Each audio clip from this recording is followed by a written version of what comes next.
Assalamualaikum warahmatullahi wabarakatuh. Perkenalkan, nama saya Nini Binti Putri dengan NIM 22042191. Saya dari Prodi Ilmu Administrasi Negara, Fakultas Ilmu Sosial Universitas Negeri Padang. Nah, kali ini saya akan bahas tentang konsep statistik deskriptif dan konsep statistik induktif.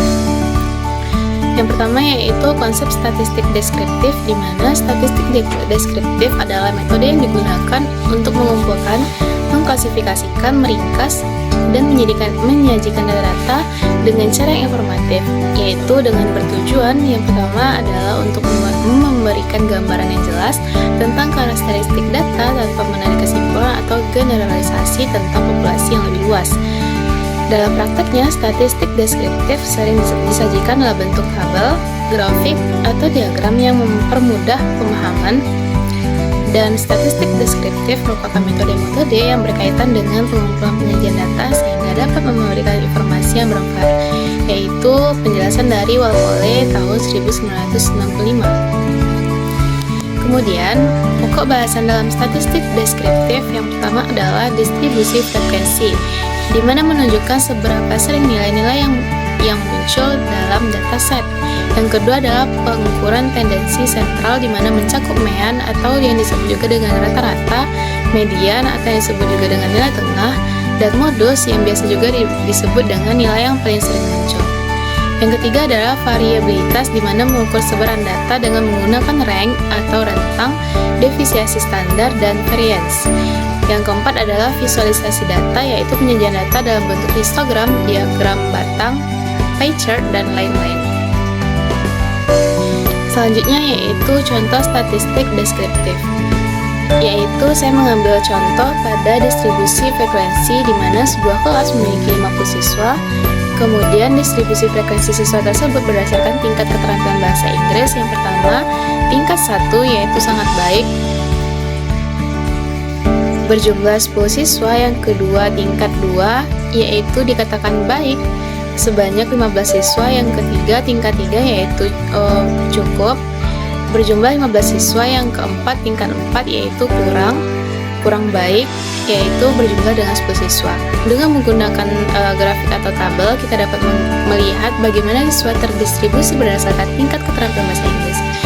Nah, hal tersebut memberikan informasi yang berguna tentang kumpulan data tanpa membuat kesimpulan tentang populasi yang lebih luas. Selanjutnya saya akan menjelaskan tentang konsep statistik induktif, di mana statistik induktif juga dikenal sebagai statistik inferensial, yaitu metode yang digunakan untuk menganalisis sebagian data atau sampel yang menarik kesimpulan atau generalisasi tentang populasi secara keseluruhan, di mana proses ini melibatkan penggunaan teori probabilitas untuk membuat estimasi dan pengujian hipotesis. Pokok bahasan dalam statistik induktif yaitu yang pertama adanya probabilitas, yaitu disebut juga sebagai dasar dari semua analisis inferensial. Yang kedua adalah sampling dan distribusi sampling, yaitu teknik pengambilan sampel dan distribusi nilai-nilai yang diharapkan dari sampel. Yang ketiga adanya uji hipotesis, di mana prosedur untuk menguji asumsi mengenai parameter populasi. Yang keempat adanya regresi atau korelasi, yaitu analisis hubungan antara variabel untuk memprediksi dan pengujian signifikansi. Contoh statistik induktif yaitu saya mengambil contoh estimasi parameter, di mana seorang peneliti ingin mengetahui berat rata-rata orang dewasa di suatu negara. Kemudian karena tidak mungkin mengukur berat badan setiap orang, nah peneliti tersebut mengambil sampel 100 orang dewasa dan menimbang berat badan mereka. Kemudian rata-rata berat badan dari sampel tersebut adalah 65 kg.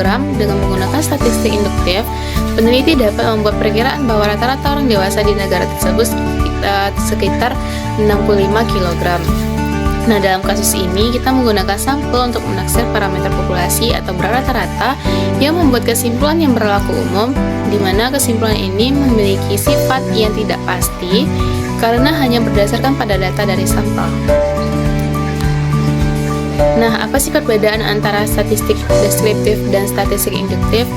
Perbedaan yang pertama adalah statistik deskriptif bertujuan untuk mendeskripsikan data, sedangkan statistik induktif bertujuan untuk membuat generalisasi dari sampel ke populasi.